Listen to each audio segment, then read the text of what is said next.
The night before Sophia's wedding, Robert Hayes stood in front of his mirror in a silence so heavy it pressed against his chest. His dress uniform hung ready, jacket pressed, medals polished until they caught the faint light like stars. Even his old Delta Force insignia, long retired from combat, gleamed as though it knew tomorrow mattered more than any battlefield. Robert wasn't just any man. He was 52 years old, a former Delta Force operative, now a senior military rescue specialist. A soldier who had led men through burning deserts and shattered cities. A father who had raised his daughter, Sophia, alone since she was 3 years old. Tomorrow, he would fulfill the most sacred promise of his life, walk her down the aisle. He whispered to his reflection, practicing the words he wanted to say. "You're my little girl, Sophia, and tomorrow you'll be my greatest victory." But at 3:07 a.m., the silence broke. His radio crackled alive, spitting static that carried the weight of catastrophe. All units urgent. Tunnel collapse at Fort Raleigh Training Grounds. Civilians trapped underground. Critical shortage of qualified rescue personnel. Immediate response required. Robert froze, his hand hovering above the radio.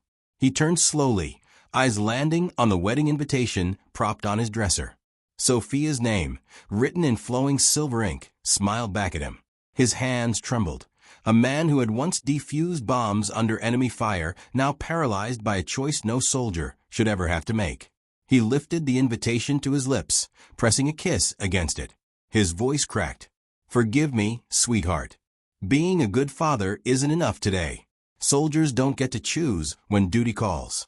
He pulled his uniform from the hanger, slid it on with the precision of a ritual. Each button clicked shut like the locking of fate. His boots echoed across the floor as he left the house, whispering a prayer to a woman he loved more than life itself, his daughter. Meanwhile, in the bridal suite, Sophia sat at her vanity with a phone clutched in her hands. Her dress hung waiting beside her, delicate lace shimmering like moonlight. She kept checking for a message that hadn't come. 30 minutes until the ceremony. Still nothing from her father. Guests had begun to whisper.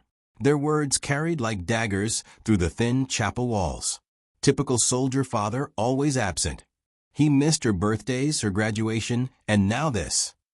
Some men shouldn't become fathers if they can't put family first. Sophia bit her lip so hard she tasted blood, refusing to cry. She stared at her reflection, her mother's pearl necklace shining against her collarbone. The same necklace her father had fastened around her neck the day she first tried on the dress. He had cried then, whispering, "You look just like your mother, but you've got my stubborn heart beating inside you." Now, that same stubborn heart threatened to shatter. She whispered to herself, "If he doesn't come, I'll still stand strong, just like he taught me when I was little, just like I promised him I would."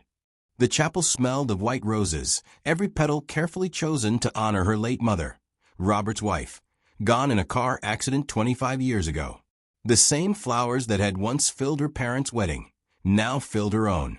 The room felt colder than it should, the silence heavier. Every second her phone remained dark was another reminder. She might have to walk alone. And yet deep inside, she understood. She always had. Her father wasn't just any soldier.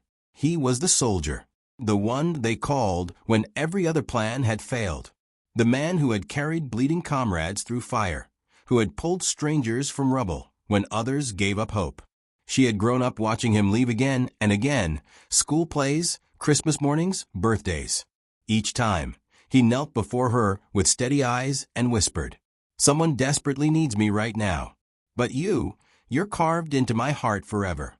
Have you ever loved someone who was always absent, not because they wanted to be, but because the world needed them more? At that very moment, Robert was already speeding down a dark highway, sirens wailing in the distance. The image of Sophia's wedding gown haunted his mind, but the cries of trapped civilians pulled him forward. His hands tightened on the steering wheel, his knuckles white. 2 lives, 2 duties, one man torn between them. And in that collision of love and sacrifice, the question lingered like smoke in the night. Would Sophia walk alone tomorrow? Robert disappears into the chaos of the rescue mission. Sophia prepares to walk down the aisle without him. But somewhere, a brotherhood of soldiers is already stirring. The morning sun spilled through the stained glass windows of St. Matthew's Chapel, scattering shards of color across polished wooden pews.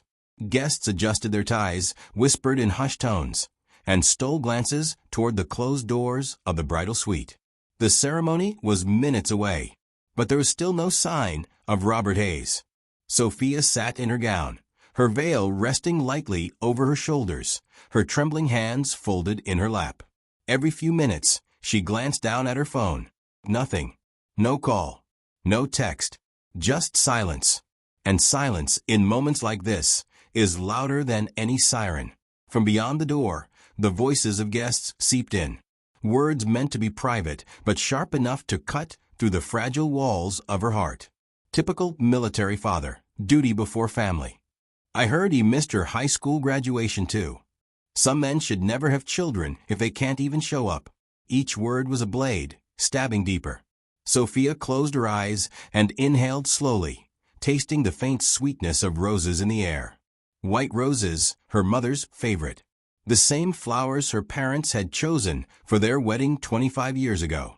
Her father had insisted they fill this chapel, saying, "She deserves to be remembered on this day too." Now, sitting beneath their fragrance, Sophia whispered to herself, almost like a prayer, "If you don't come, Dad, I'll still stand tall. I'll still be strong. Just like you taught me when I was a little girl scared of thunderstorms. You held my hand then. Today, I'll hold my own." A tear escaped, tracing a quiet line down her cheek. She didn't wipe it away. She let it fall, because some battles were meant to leave scars. Inside the chapel, tension built like a storm. Guests checked their watches. The groom, Lieutenant James Morrison, a Marine officer with shoulders square and eyes heavy, stood waiting at the altar. He didn't speak, but his clenched jaw revealed the war inside him. He respected Robert Hayes. Everyone did. But how was he supposed to comfort his bride when her father, her anchor, hadn't even shown up? A murmur passed through the crowd, restless, uneasy. "She's going to walk alone, isn't she? Poor girl. On her wedding day." The organist's hands hovered uncertainly above the keys, ready to begin the bridal march, but waiting for a signal. Waiting for certainty. And then in a military base 30 miles away, another story was unfolding. Captain Michael Reeves, a broad-shouldered veteran with silver creeping into his hair, stood inside a command post, his headset crackling with updates. He was overseeing the rescue operation when a message came across his console. Hayes' daughter's wedding, today. He's stuck in the collapse for at least 6 more hours. Michael froze. His mind flashed back to Afghanistan, to a night lit by fire and chaos, when Robert Hayes had carried him, bleeding and half-conscious, across 2 miles of enemy ground. He remembered Robert's words through gritted teeth. "Not today, Mike. You're not dying today. I promised I'd get you home." And he had. Now, Robert's daughter was about to walk down the aisle alone. Michael turned to the group of men gathered in the ready room.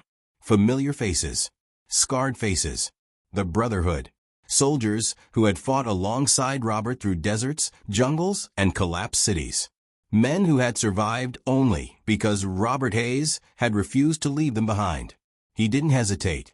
"Gentlemen," Michael said, his voice low but sharp as steel, "Robert's daughter is about to walk into that chapel alone.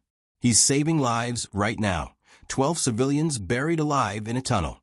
He can't be there, but we can." The room fell silent. Then, one by one, the men nodded.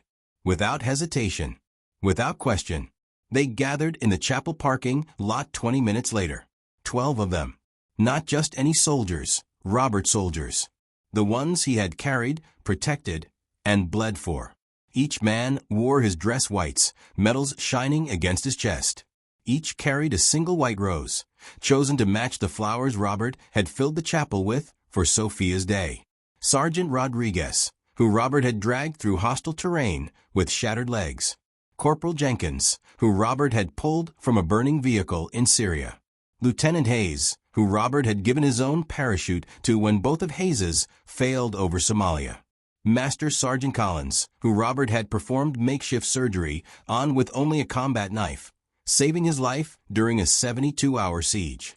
Every man carried not just a rose, but a story, a life Robert had saved. Captain Michael stood before them, his jaw tight with emotion. Robert Hayes has never asked us for a damn thing. Not once in 15 years. He's the reason we're alive, the reason we got home to our families. Today his daughter needs him, and he can't be here.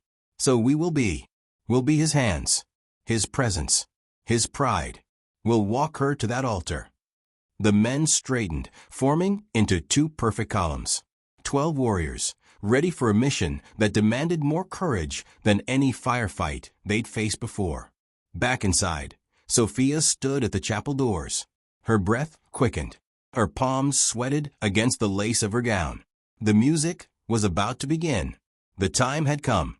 Her heart whispered one last hope. Please, Dad, please be here. But the door in front of her stayed shut. The silence stretched. And when the organ finally began to play, Sophia realized with crushing certainty she would have to take that first step alone. She lifted her chin, squared her shoulders, and pressed her trembling hands against the wood. Just as Sophia prepares to walk alone, the chapel doors explode open, not with her father, but with the thunder of boots and the brotherhood marching in formation. The chapel had fallen into that strange, fragile silence just before a ceremony begins. The organ's first notes hung in the air like trembling hands, waiting for Sophia's footsteps to follow. But she couldn't move. Her fingers pressed against the heavy wooden doors, her breath shallow beneath the lace veil. Every instinct screamed that she was about to step into a sea of faces, alone, without the man who had promised, sworn, to walk her down that aisle. And then it happened. The organ cut off abruptly. The chapel doors swung open with a force that echoed like thunder across the marble floor. Gasps erupted. Guests turned in shock. And there they were, 12 men in immaculate dress, white uniforms, marching in synchronized formation. Their boots struck the floor in unison. Boom, boom, boom. Every step a declaration of loyalty. Their medals glinted under the chandelier's glow, but it was the solemn pride on their faces that silenced the room. At their front, Captain Michael Reeves carried a folded piece of paper in his gloved hand. His jaw was locked tight, his eyes steady. This wasn't just ceremony. This was a mission. The congregation whispered. Who are they? Soldiers. What's happening? Michael halted before Sophia, the brotherhood fanning out behind him. Then, in front of hundreds of guests, he dropped to one knee and held out the folded paper. His voice carried clear, steady, filled with reverence. Miss Sophia Hayes, your father asked me to deliver this message. Sophia's hand trembled as she took it. She unfolded the note slowly, the chapel so quiet she could hear the paper crackle. Her father's handwriting sprawled across it, rough, hurried, but unmistakably his. If your daddy can't walk you down the aisle today, then let the men your daddy saved do it for him. I am watching. I am proud. Always. Dad. Her composure shattered. Tears broke free, streaming down her face, not from anger, not even from disappointment, but from the overwhelming weight of love. She pressed the note to her chest and whispered through sobs. Dad! Around the room, guests who had whispered cruel judgments earlier now wiped their own eyes. Some covered their mouths. Others bowed their heads. Even the officiant's voice caught in his throat. Captain Michael rose, his posture straight, his voice steady but thick with emotion. Ma'am, it would be our absolute honor to escort you. Sophia looked at the line of soldiers, men she had only known through her father's stories. Men who had lived because Robert Hayes had refused to quit on them. Is he really not coming? She whispered, needing to hear it aloud. Michael met her gaze with respect and unwavering truth. Ma'am, your father is 30 miles from here, inside a collapsed tunnel, pulling survivors out one by one with his bare hands. He's exactly where the world needs him. But he sent us because you are exactly where his heart needed to be represented. Sophia closed her eyes, breathed in the scent of roses, and nodded. Slowly, she placed her hand on Michael's arm. The organ struck up again, this time with renewed strength. Together, they began the walk. As Sophia stepped forward, each soldier positioned along the aisle snapped into salute. The sound of gloved hands striking against chests echoed like thunder in the silent chapel. One by one, 12 salutes rose as she passed. An honor guard, her father's brothers, forming a living corridor of respect. Her veil shimmered under the stained glass light. Her tears sparkled like diamonds. She walked not alone, but surrounded by the embodiment of her father's love, his sacrifices, his legacy. The congregation rose to their feet. No one whispered now. No one dared. Halfway down the aisle, Sophia stopped suddenly. Captain Michael looked at her, concerned. "Ma'am, are you all right?" She turned slowly to face the guests, her voice strong, clear, carrying through the chapel like a trumpet call. "My father isn't here today because another family needed him more than I did. But don't you dare think he abandoned me. He sent his best men, his brothers, to walk me in his place. And that means he is here, in every step I take." A hush fell. Guests stared, stunned. Their earlier whispers burned away by shame and awe. Sophia turned back to Michael, her voice trembling but proud. "Captain, tell them. Tell everyone exactly what my father is doing right now." Michael's chest swelled as he answered. "Ma'am, Sergeant Major Robert Hayes is leading a dangerous rescue operation at this very moment. So far, he has personally pulled 8 civilians out alive, including 2 children." The congregation erupted. Applause thundered through the chapel. People rose to their feet, clapping until their hands stung, tears streaming freely. Sophia smiled through her own tears, her voice breaking but strong. "That's my dad. Saving lives is what he does best. And today he saved my wedding too." The rest of the walk was not just ceremonial. It was a march of honor. Every step echoed with sacrifice. Every salute mirrored Robert Hayes' presence. Every tear shed in the pews bore witness to a love that could not be broken by distance or duty. At the altar, Captain Michael did not simply hand her off. He turned to the congregation, his voice carrying the weight of soldiers who had lived and died by honor. "Ladies and gentlemen, Sergeant Major Hayes could not be here today because he is saving lives, just as he always has. But make no mistake, his daughter walks with his strength, his honor, and his love. And she is not alone." The chapel erupted in applause once more. Sophia turned her gaze upward, as if her father could somehow see her through the veil of duty. And maybe he could. As the vows are spoken, a phone begins to buzz. An urgent video call. Robert Hayes appears, his face caked in dust, his voice hoarse, but his eyes overflowing with pride. The chapel air hung heavy with emotion. Sophia stood at the altar, her hand trembling inside James's steady grasp. She had made it not alone, but surrounded by 12 men who carried her father's courage in their very bones. The vows began, the officiant's voice steady yet reverent, but Sophia's mind kept drifting. Was he watching? Could he feel this moment, even 30 miles away, beneath the crushing weight of rubble and smoke? She tried to focus, tried to keep her eyes on the man she was about to marry, but then a sound broke through the silence. A soft buzz. At first, no one noticed. Then Sophia's maid of honor quickly fumbled for the source of the noise. A phone, lighting up in her clutch. She glanced at the screen, eyes widening. It's your dad." Gasps rippled across the front rows. Sophia's heart stopped. Her hands flew to her mouth as her maid of honor thrust the phone forward. The officiant hesitated, then nodded. "Answer it." The screen blinked alive. And there he was, Robert Hayes. His face was smeared with concrete dust, streaks of sweat cutting pale lines down his cheeks. His hair clung to his forehead. His uniform was torn, stained, the insignia dulled under layers of grime. Behind him, floodlights cast eerie shadows across twisted steel beams. Voices shouted in the background, medics, rescue teams, survivors. And yet his eyes were locked only on her. "Sweetheart," his voice cracked, hoarse from hours of shouting orders in the collapsed tunnel. "I watched every single second. You were breathtaking." The chapel froze.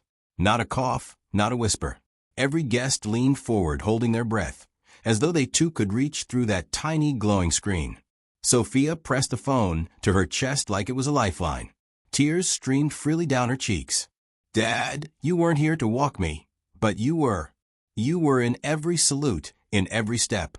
You didn't miss a thing." Her voice broke. "I'm not angry with you. I could never be. Because I know where you had to be. Saving lives. It's who you are." One of the soldiers, Sergeant Rodriguez, stepped forward, his voice carrying a quiet authority. "Ma'am, your father didn't miss this day. He just sent all of us to represent him. He's been with you the whole way." Robert's image flickered as he smiled through exhaustion, eyes glistening. "Listen to him, Sophia. These men, they're my brothers. I trust them with my life. And today, I trusted them with yours. You walked with more honor than I could have ever given you alone." The camera jolted as someone behind him shouted, "We got the last one out. All civilians are clear." Robert's head turned briefly, relief washing over his face. He looked back at Sophia. 12 lives, sweetheart. Every single one alive. But you saved me, today. Because even when I couldn't be there, you carried me with you. The chapel erupted in applause, some clapping, some crying openly, some raising hands in salute. The officiant wiped at his eyes before continuing the vows, his voice unsteady. Sophia held the phone in her left hand, her groom's hand in her right. As she spoke her vows, she tilted the screen so her father could see. She wanted him to hear every word, to stand inside her promise. "I vow to love, to honor, to stand strong, the way you taught me, Dad. I vow to build a family where service and sacrifice are never seen as absence, but as love in action." Robert closed his eyes, letting the words settle deep into his weary heart. When the ceremony ended, when James kissed his bride, the chapel filled with thunderous applause. But the image on the phone, Robert Hayes, covered in dust, smiling through tears, remained the loudest presence in the room. Later, as the reception unfolded, Sophia slipped away for a quiet moment. She framed the screen's frozen image, her father saluting proudly as she stood at the altar. She printed it that same evening, sliding it into a frame with a handwritten note. "Dad, I didn't walk alone. You were there in every step. Always will be." And she knew, no matter how far away he was, no matter how many rescues or battles called him away, she would never truly walk without him. Months later, Robert finally comes home on leave. Face to face, father and daughter share the moment they had both missed, and discover a truth deeper than presence itself. 6 months later, winter sunlight spilled across the tarmac of Raleigh Airport. The air smelled of jet fuel and melting snow. Families crowded around the arrival gate, craning their necks, holding signs, clutching flowers. Among them stood Sophia, her hands folded tightly in front of her, her new husband James at her side.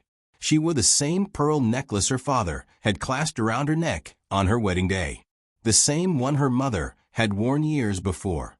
The loudspeaker crackled. Passengers arriving from overseas deployment will now be disembarking. Sophia's breath hitched. Her heart raced as boots began to echo down the polished floor. Then there he was, Robert Hayes. His hair was thinner, streaked more with gray. His uniform carried new creases, new scars. His face looked older, carved with exhaustion. But his eyes, those steady, unbreakable eyes, were the same. The moment he saw Sophia, his lips parted into the weary, relieved smile of a man who had finally made it home. Sophia ran. She collided into them with such force he staggered back a step. His arms wrapped around her, crushing her against his chest, as if he would never let go again. His breath caught, the weight of all those missed moments spilling into one embrace. "Sweetheart," his voice broke. I owe you an apology. I should have been there. I promised you." Sophia pulled back just enough to look at him, her tears spilling freely.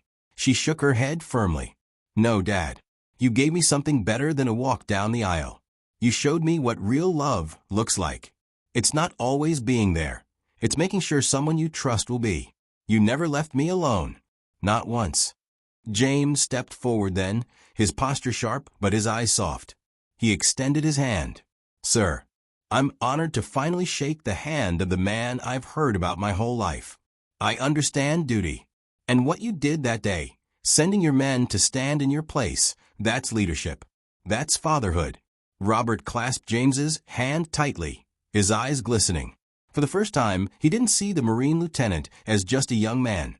He saw him as the man who would stand where he could not, who would protect his daughter when Robert wasn't there to shield her. Later that evening, in the quiet of Sophia's living room, Robert noticed a framed photograph on the mantel. It showed Sophia in her wedding gown, standing between 12 soldiers, saluting in perfect formation. In her hands, she held his handwritten note. Below the frame was another note, in her own handwriting. "Dad, I was born from a soldier's heart, raised with a soldier's values. On my wedding day, I walked with a soldier's pride surrounding me." Robert swallowed hard, his throat tightening. Without a word, he asked if he could take the photograph. Sophia nodded. He slid it gently into his duffel bag, the one he always carried on deployments. It would go with him wherever the next mission called. As the night grew late, father and daughter sat together, their voices soft, their words unhurried. For the first time in years, there was no rush, no radio crackle, no deployment clock ticking down. Sophia leaned her head against his shoulder. "Dad, I finally understand. Love isn't always presence. Sometimes it's sacrifice. Sometimes it's letting others carry your love when you can't." Robert kissed the top of her head, his voice a whisper. "And sometimes, sweetheart, it's raising a daughter strong enough to understand that." The world would call Robert Hayes a soldier, a rescuer, a hero. But in that quiet living room, he was simply what he had always longed to be, a father whose daughter finally knew that absence had never meant abandonment. The wedding that almost broke her heart had become the story no one would ever forget. A story not of disappointment, but of honor, loyalty, and a love that could never be crushed by time, distance, or duty. Have you ever lost someone's presence on the most important day of your life, yet still felt their love surrounding you through others? Share your story below, because sometimes absence tells the greatest story of love.